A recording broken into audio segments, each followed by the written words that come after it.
Nigel Wright was Stephen Harper's most trusted advisor. Today, he called it quits over the revelation that he quietly gave $90,000 to Senator Mike Duffy, money to cover Duffy's improperly claimed expenses. In a statement, Wright said, "My actions were intended solely to secure the repayment of funds, which I considered to be in the public interest, and I accept sole responsibility." That's the way that we start things off. Welcome to Radio Free Canada. I'm Darren Howard. I'm Robert Nisbet. And I'm Kendra Cooper. It's so good to be here today, and this is one of those cases where we enjoy coming to work. Why? We're here to mock Stephen Harper and the Conservatives. Yes, indeed, they've been screwing up faster than you can say, holy wow, and we've got the clips for you. So let's start things off with Rick Mercer as Radio Free Canada takes on the Harper Conservatives.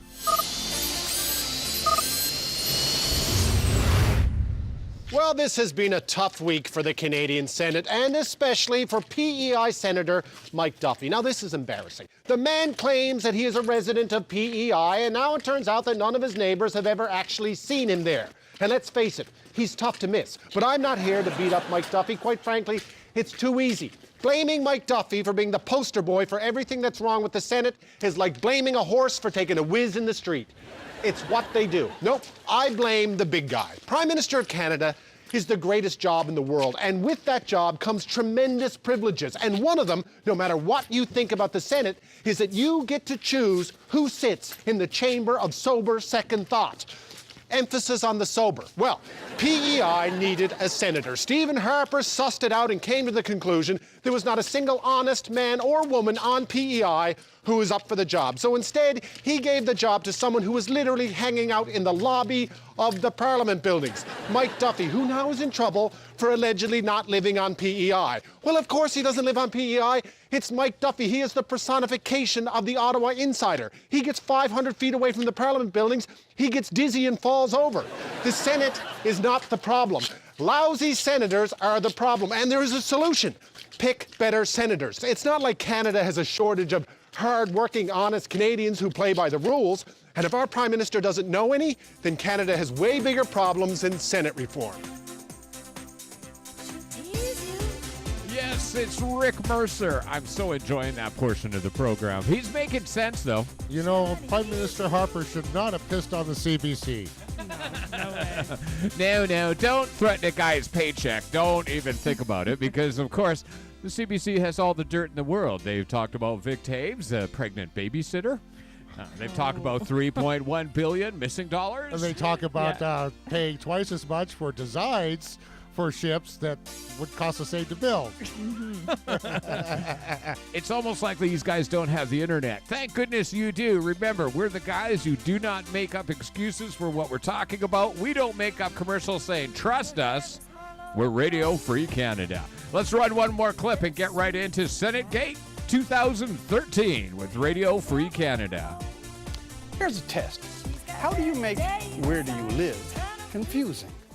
I know cats that know where their house is, and if purring, can even give directions. Then there was this wonderful paying back deal. It was not a private gesture, this receiving next to $100,000 from a Prime Minister's Chief of Staff.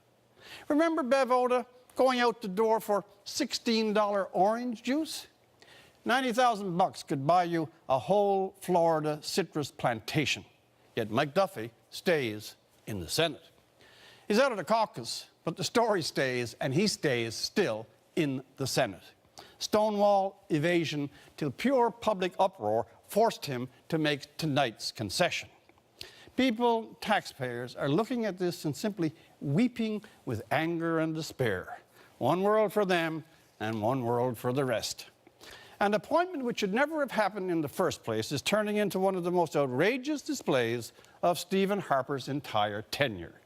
The Duffy story is insulting to every citizen and offensive not only to those who can't stand Mr. Harper or the Tories or the Senate. In an odd way, it's more offensive and insulting to those who support Mr. Harper, them, and it.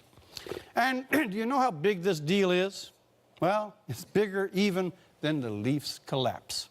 And here's the kicker, even more sad.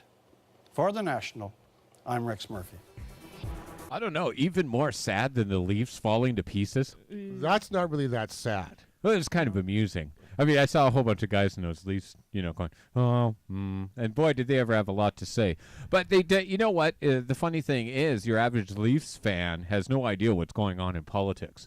No, they're sports fans. They're cheering for laundry. What do you expect? They're cheering for laundry. I mean, okay, $90,000. Okay, so what was the way? How did it work out? Duffy's lying about where he is. Of course, he said he lived in PEI when he doesn't. He spends most of his time in Ottawa and has a vacation home in PEI. Okay. Oh, wow. So he's claiming $90,000 in traveling expenses. That's, he's supposed to be traveling between PEI and Ottawa. So what happens is the PMO's office, the guy, the head of staff, walks in and says, "Oh, by the way, here's $90,000 to pay for your expenses." Right. Yeah. So, we don't have to talk about it anymore. Where did that money come from? It came out of Nigel Wright's personal account. How much money does this guy make? You got to wonder. I mean, yeah. You got to spare $90,000 laying around? No. And No. money It was a gift. Yeah. Money certainly isn't a sobering thing, right? And it's not important to be fiscally accountable when you're a conservative. I mean, so much for sober second thoughts. Crowdsource the Senate up. By the way, that would be a logical solution. What do you got for me, brother? Well, apparently the report on Mike Duffy's expenses was slightly altered. This is what it's like to be a politician at the heart of a scandal. Senator Mike Duffy drives up the Parliament Hill looking for a parking spot, and in hot pursuit, the national media. But eventually, Duffy did stop the talk, saying he's confident he'll be exonerated. Well, there are bits and pieces out there. It should all be put together in one place. But Duffy is facing more than a political firestorm. There's also a police investigation. The Senate has turned over documents to the RCMP to help its investigation into Duffy and fellow Senators Mac Harb and Patrick Brazeau. The opposition says a police investigation is needed because the Senate inquiry was a whitewash. This is the Senate committee's draft report into Mike Duffy's expenses, and it contains some harsh judgments. But behind closed doors, Conservative senators got out the eraser and removed much of the tough language from the final report that was made public. Sources tell Global News Conservative Senator Carolyn Stewart-Olson, who was once Stephen Harper's press secretary, was behind many of the deletions. But the chair of the Senate committee that issued the report, David Tkachuk, denies any whitewash. In an interview with Global News, Senator Tkachuk admits he did speak to the Prime Minister's office about the Duffy investigation. "We'd have general discussions. They were interested in the political consequences," says Tkachuk. But he insists the PMO didn't order the changes. There have been calls for Mike Duffy to resign, but today he made it clear he's definitely sticking around. Do you have any plans to resign? Are you going to stay in the Senate? Jean Perbeau, Global News, Ottawa. You see that? You can see the arrogance. Yeah. Okay, it's built right in. They're so untouchable. They can lie all they want, but they don't really have any morality. Okay, there's no sense of guilt or remorse. I mean, censorship and whitewashing is Harper's version of transparency. See, you're right. The false expense claim is not the big deal. I mean, it's a scandal, but it's not a huge scandal. What is huge is the cover-up they're trying to do. Yeah. When they actually altered documents to try and save their butt. But listen to what the report says. They were interested in the PMO about the consequences within the media. They're talking about putting out this fire. Yeah. Okay, not this guy's immoral, we should fire him. No. I seem to recall Mr. Harper campaigned on a promise of transparency and accountability. Yeah, right. Wait a second. You're talking about logic now. Let's not get too logical He here. has a different dictionary. That's for sure. Okay, accountability, morality, and those things are coming up. We've got a phenomenal special that we're working on for later on in the fall for a release, since these things take time. But we're talking about the concept of democracy, and this is one of those fire starters. Let's cast our mind back to 2005. Yes. Listen to how Harper would have reacted then. Let's turn back the time machine. Here we go. My difficulty with the Prime Minister at this point, Peter, is that I don't think he's been forthcoming and honest on fairly simple questions when there appear to be contradictions. My instinct is when somebody doesn't answer questions, even simple and fairly innocuous questions, in a straightforward manner, there may be something else. Peter, the focus of the Senate expense scandal has moved sharply to Stephen Harper. And today, the Prime Minister had the chance to deal with the whole messy issue head on. But he didn't do that. He said nothing about what Nigel Wright had done and perhaps other people in his office had done. Shortly after caucus, the Prime Minister left for Peru. But the public does not yet have a full understanding of how serious and extensive this scandal is. So I actually believe, Peter, by waiting, the public will get a much better sense of what's at issue here. Stephen Harper may be gone to Peru, but this story isn't going away. And neither of those key questions, Peter. What did Stephen Harper know and when? I love replaying the commercial where he says accountability and transparency. Yeah. 2005. Everybody can remember that one. I remember only 26% of the population actually voted for these conservatives. They're behaving as if they have a majority. Oh, yeah. A mandate by the people. Kind of weird. Yeah. You got to love how Stephen Harper's dealing with this, though. Yes, yes. He seems to be using like one of those playbooks, one of those things. I wonder where that's from. Can we point at any tea parties in the room? Maybe it's deny, obfuscate, and cover up. Okay. So did you have maybe if we had a clip about this? Well, you know, he does have a person who's also going through some scandals of their own wait a second. Yes. Yes. And he has a different style. Okay. This was Prime Minister Harper's first spoken public response to the latest Senate scandal raging in Ottawa. I'm not happy. I'm very upset about some conduct we have witnessed. And that, basically, was it. He went on to praise his own government's accountability, One of the most accountable and transparent. taking a shot at Liberal Party ethics in the process. When reporters started yelling questions,